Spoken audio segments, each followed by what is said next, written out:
ಅಧಿಕಾರ, ಧನಬಲ, ಜಾತಿಯ ಲೆಕ್ಕಾಚಾರವೇ ಮೆರೆಯುವ ಇಂದಿನ ರಾಜಕೀಯ ರಣರಂಗದಲ್ಲಿ ಕೋಲಾರದಲ್ಲಿ ಸೌಹಾರ್ದತೆಯ ಹೊಸ ಕ್ರಾಂತಿಯೊಂದು ಸೃಷ್ಟಿಯಾಗಿದೆ. ತಮ್ಮದೇ ಸಂಸ್ಥೆಯ ಹೆಸರಿನಲ್ಲಿ ನಡೆದ ಬೃಹತ್ ಕ್ರಿಕೆಟ್ ಪಂದ್ಯಾವಳಿಯಲ್ಲೂ ತಮ್ಮ ರಾಜಕೀಯದ ನೆರಳು ಬೀಳದಂತೆ ತಡೆದು ಗ್ರಾಮೀಣ ಸೌಹಾರ್ದತೆಗೆ ಮೊದಲ ಆದ್ಯತೆ ನೀಡಿದ ಮಾದರಿ ನಾಯಕ ಜೆಡಿಎಸ್ ಮುಖಂಡರಾದ ಸಿಎಂ ಆರ್ ಶ್ರೀನಾಥ್ ಅವರ ಆ ಒಂದು ರಾಜಕೀಯ ಪ್ರಬುದ್ಧತೆಯ ನಡೆ ಈಗ ಇಡೀ ಕ್ಷೇತ್ರದಲ್ಲಿ ಭಾರೀ ಕೌಂಟ್ ಡೌನ್ಗೆ ಕಾರಣವಾಗಿದೆ. ಏನದು ಸೌಹಾರ್ದತೆಯ ಮಹಾ ಸಂಗಮ? ಇಲ್ಲಿದೆ ನೋಡಿ ಈ breaking special story. RCB IPL ನಲ್ಲಿ ಹ್ಯಾಟ್ರಿಕ್ ಕಪ್ ಗೆಲ್ಲೋದು ಎಷ್ಟು ಪಕ್ಕಾನೋ, ಕೋಲಾರದಲ್ಲಿ ಈ ಬಾರಿ ಸೌಹಾರ್ದತೆ ಮತ್ತು ಒಗ್ಗಟ್ಟು ಗೆಲ್ಲೋದು ಕೂಡ ಅಷ್ಟೇ ಪಕ್ಕ. ಹೋಲೇರಹಳ್ಳಿ ಹಾಗೂ ದಿನ್ನೂರು ಗ್ರಾಮಗಳ ಗಡಿಯಲ್ಲಿ ನಡೆದ ಸಿಎಂಆರ್ ಕಪ್ ಸೀಸನ್ 1 ಕ್ರಿಕೆಟ್ ಪಂದ್ಯಾವಳಿ ಕೇವಲ ಕ್ರೀಡೆಯಾಗಿ ಉಳಿಯಲಿಲ್ಲ. ಕಳೆದ 5-6 ವರ್ಷಗಳಿಂದ ಕುಂದಿದ್ದದಿದ್ದ ಗ್ರಾಮದ ಒಗ್ಗಟ್ಟನ್ನು ಮತ್ತೆ ಮರುಸ್ಥಾಪಿಸಿ ಜಾತಿ ತಾರತಮ್ಯದ ಗೋಡೆಗಳನ್ನು ಚೂರು ಮಾಡಿ ಪಕ್ಷಾತೀತವಾಗಿ ಇಡೀ ಗ್ರಾಮಸ್ಥರನ್ನು ಒಂದೇ ವೇದಿಕೆಯಲ್ಲಿ ತಂದು ನಿಲ್ಲಿಸಿದ ಮಹಾ ಹಬ್ಬವಾಯಿತು.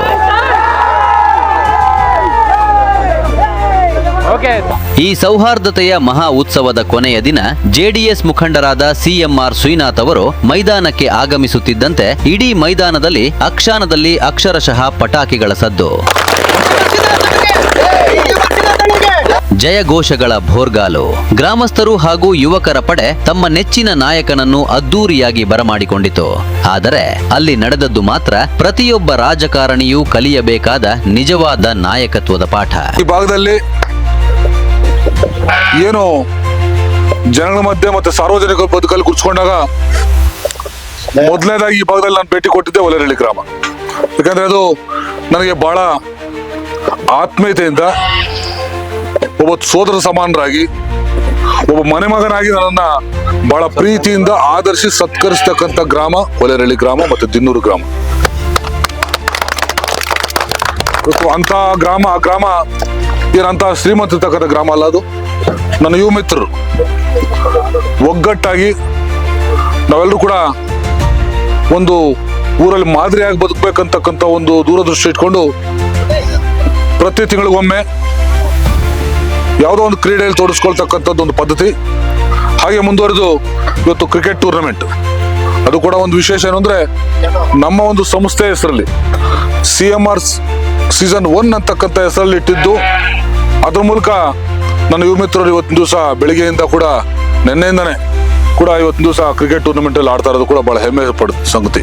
ಈ ಪಂದ್ಯಾವಳಿ ನಡೆದಿದ್ದು ಸ್ವತಃ ಸಿಎಂ ಆರ್ ಶ್ರೀನಾಥ್ ಅವರ ಸಂಸ್ಥೆಯ ಹೆಸರಿನಲ್ಲಿ ಆಯೋಜನೆ ಮಾಡಿದ್ದು ಅವರದೇ ಬಳಗದ ಯುವಕರು.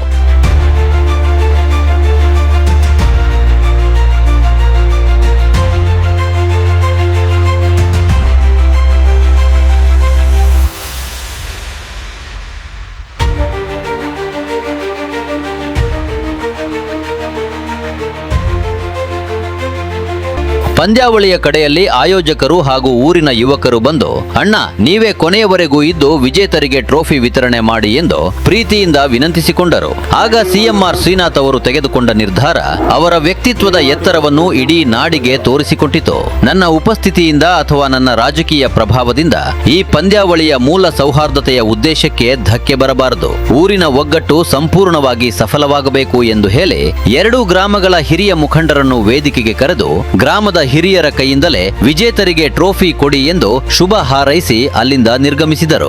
ನಿಮ್ಮಗಳ ಒಂದು ಪ್ರೀತಿ ವಾತ್ಸಲ್ಯ, ಒಂದು ಒಗ್ಗಟ್ಟಿಂದ ಇವತ್ತು ಗ್ರಾಮ ಸುಭಿಕ್ಷವಾಗಿದೆ. ಇವತ್ತು ಒಬ್ರೋ ಇಬ್ರೋ ಅಥವಾ ಅವರ ಕೆಲಸ ಕಾರ್ಯಗಳು ಹೊರಗಡೆ ಇರ್ಬೋದು, ಅದು ಸಹ ಎಲ್ಲರನ್ನೂ ಜೋಡಿಸ್ಕೊಂಡು ನಾವೆಲ್ಲರೂ ಒಂದೇ ಅಂತಕ್ಕಂಥ ಒಂದು ಭಾವನೆ. ನಿಮ್ಮಗಳ ಒಂದು ಯುವ ಜನತೆಯ ಒಂದು ಸಂದೇಶ ಕ್ರೀಡೆಯಲ್ಲಿ ಬಳಸಬೇಕು. ಕ್ರೀಡೆಯಲ್ಲಿ ಒಂದು ದೇಹದಾಢ್ಯತೆ, ನಾಯಕತ್ವ, ಆರೋಗ್ಯ ಅಂತ ಇರ್ತಕ್ಕಂಥ ಒಂದು ವಾತಾವರಣ ಸೃಷ್ಟಿಯಾಗಲಿಕ್ಕೆ ಏನು ಕ್ರೀಡೆಯಲ್ಲಿ ತೊಡಸ್ಕೊಂಡಿದ್ದೀರಿ, ಇದು ಬೇರೆ ಯುವ ಮಿತ್ರರು ಕೂಡ ಮಾದರಿ ಆಗಬೇಕು. ಇದು ಗೆಲುವು ಸೋಲು ಅನ್ನೋದಕ್ಕಿಂತ ಹೆಚ್ಚಾಗಿ ಒಂದು ಬಹುಮಾನ. ನಾವೆಲ್ಲರೂ ಸೇರಿ ನಮ್ಮ ವಸ್ತುಗಳನ್ನ, ನಾವು ಸಾಕು ಪ್ರಾಣಿಗಳನ್ನ, ನಮ್ಮಲ್ಲೇ ಇರ್ತಕ್ಕಂಥ ವಸ್ತುಗಳನ್ನ ಬಹುಮಾನ ನೀಡ್ತಕ್ಕಂಥದ್ದು ವಿಶೇಷ. ಅಂಗಡಿಯಲ್ಲಿ ಕೊಂಡ್ಕೊಂಬರೋದು ವಿಶೇಷ, ಅದು ಬೇರೆ ವಿಚಾರ. ಹಾಗಾಗಿ ಏನು ಇವತ್ತಿನ ದಿವಸ ಆ ಒಂದು ಟಗರು ಜೊತೆಗೆ ಇಲ್ಲಿ ಪ್ರಶಸ್ತಿಗಳು, ಪ್ರಶಸ್ತಿಗಳು ಇಟ್ಕೊಂಡಿದ್ದೀರಿ. ಹಾಗೆ ದ್ವಿತೀಯ ಬಹುಮಾನ 11,000 ಏನು ನಿಗದಿ ಮಾಡಿದ್ದೀರಿ. ತೃತೀಯ ಬಹುಮಾನ 5,000. ಅದು ಏನೇ ಆಗಿರ್ಲಿ ಹಣಕಾಸು ವಿಚಾರ, ಗ್ರಾಮದಲ್ಲಿ ಎಲ್ಲಾ ಜಾತಿ ವರ್ಗದವರಿದ್ರು, ಎಲ್ಲಾ ಸಮುದಾಯದವರು, ಆದ್ರೆ ಕೆಲವೆಲ್ಲ ಕೂಡ ಒಂದೇ ಅಂತಕ್ಕಂಥ ಒಂದು ದೂರದೃಷ್ಟಿ. ಮನೆ ನೋಡಿದೆ ನಾನು, ಒಂದು ದೇವಸ್ಥಾನ ಕಟ್ತಕ್ಕಂಥ ಒಂದು ವಿಚಾರ ಬಂದ್ರು ಕೂಡ ಅಲ್ಲಿ ಒಗ್ಗಟ್ಟಾಗಿದ್ರಿ, ಯಾವುದೇ ಸಮಸ್ಯೆ ಕೂಡ ಒಗ್ಗಟ್ಟಾಗಿದೆ. ಬಹಳ ಒಂದನೇ ಸಂದೇಶ ಕೊಡ್ತಾ ಇದ್ರಿ. ಮುಂದಿನಲ್ಲಿ ಯಾವುದೇ ಕೆಲಸ ಕಾರ್ಯಗಳಿರ್ಲಿ ಜೊತೆಯಾಗಿ ನಿಮ್ ಜೊತೆಯಾಗಿ ನಾನು ಇರ್ತೇನೆ, ಏನೇ ಬಂದು ಕೂಡ ಜೊತೆಯಾಗಿ ಕೆಲಸ ಮಾಡೋಣ. ಇದು CMR ಕಪ್ ಜೊತೆಗೆ CMR ಕೂಡ ನಿಮ್ ಜೊತೆಲಿ ಇರ್ತಾರೆ.